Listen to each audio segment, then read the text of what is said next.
very illustrious names, what would you say?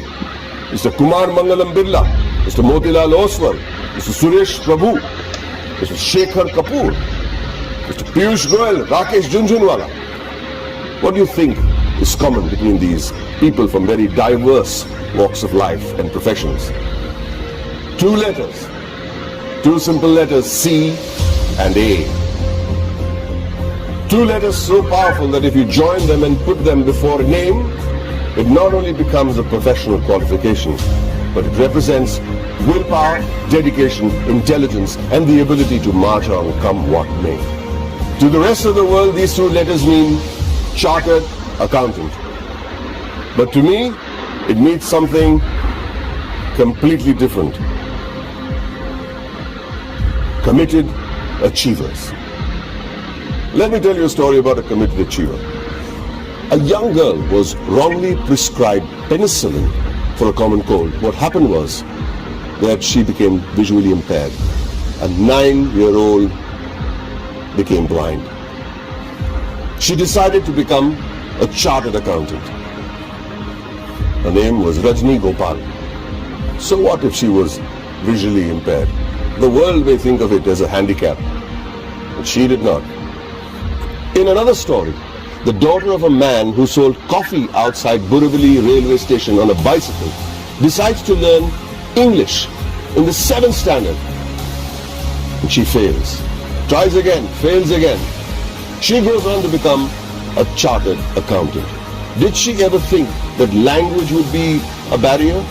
She did not. Did she ever think that her financial status would be a barrier? She did not. All she wanted to do was become a chartered accountant, a committed achiever.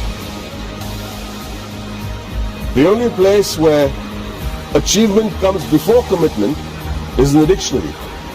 It was this commitment to achieve that led to the formation of this organization that would change the economic structure of this country forever. I.C.A.I. The Institute of Chartered Accountants of India. The leaders of this nation were visionaries. They knew the role chartered accountants would play in developing the country, which is why on the 1st of July 1949, a year even before the Constitution of India was formalized, an Act of Parliament gave birth to I.C.A.I.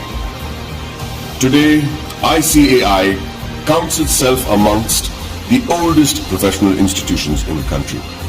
Born as a regulator of accounting profession to aid the economic growth of the nation, it is the second largest professional accounting and finance body in the world in terms of members, with a current roster of about 2.5 lakh members and counting as I speak, with a presence of about 71,000 female chartered accountants and 3.5 lakh girl students. I.C.A.I. holistically carries the mission of transforming the nation from women's development to women-led development. During its eventful journey of 70 years, I.C.A.I. has become an integral part of the Indian economy, taking it on the path of the fastest growing economy in the world.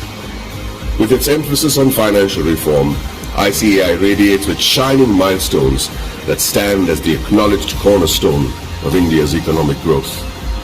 In the year 1956, chartered accountants were recruited for the first time in the commercial audit branch of C.A. and G.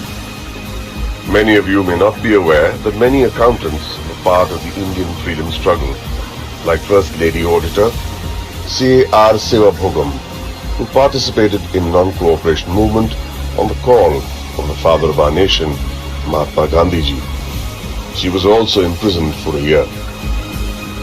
Recognizing I.C.A.I.'s strong regulatory framework, the High Courts acknowledged Council's strict disciplinary mechanisms in 1961. In 1964, the Council of the I.C.A.I. submitted its pre-budget memorandum for the first time. The memorandum contained useful suggestions for reorientation of taxation policies and procedures to the Finance Ministry. The process was so helpful that it is being practiced ever since. In the 70s, the I.C.A.I. started rendering free advisory services to SMEs and small taxpayers on maintenance of accounts, tax paying and other financial matters.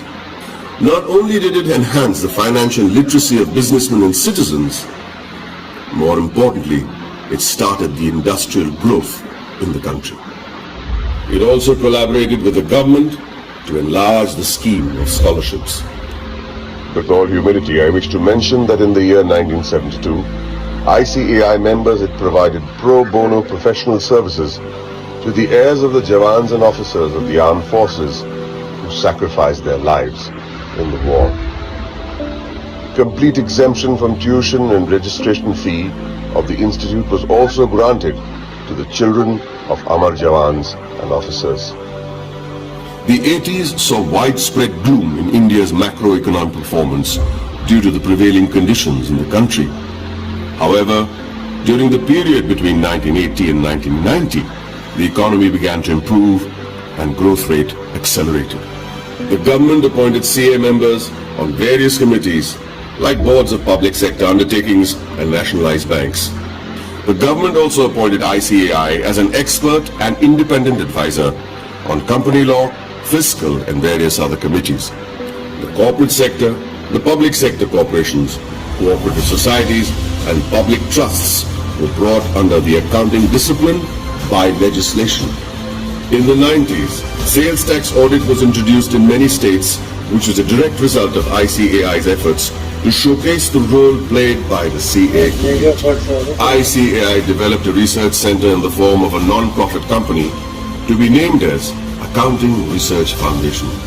It was during this time that the government recognized the I.C.A. as the sole recommendatory body for setting accounting standards in the country.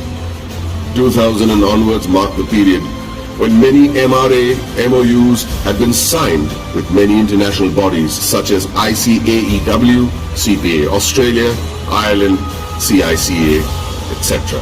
I.C.A. was granted recognition by IGNU as a research center for the benefit of its members and employees to pursue doctoral research from IGNU. A.C.A. was launched as an electronic service for members and students of I.C.A. to provide prompt services against their queries, complaints and grievances.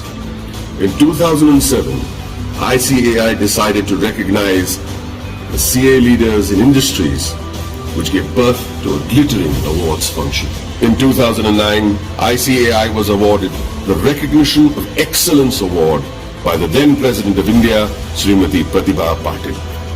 In the year 2014, the Honorable Prime Minister of India, Sri Narendra Modi, nominated I.C.A. for the Swachh Bharat Abhiyan. Under the banner of Swachh Bharat Abhiyan, Swachh Vidyalaya Abhiyan was launched in the year 2015 to provide separate toilets for boys and girls in all government schools throughout the country. I.C.A. undertook a pilot study for the Indian Railways. The in-depth cost analysis helped in streamlining the running of the railways. Considering the importance of the legislation, namely black money, and the imposition of Tax Act 2015, CBDT decided to go all out and conduct workshops with I.C.A. to clarify any doubt the assessees may have had. I.C.A. was chosen as the preferred institution to partner with the Government of India to create awareness and maximize the potential of the Income Declaration Scheme 2016. I.C.A. jointly with the Ministry of Finance and the Ministry of Commerce and Industry organized events at more than 470 locations across the country.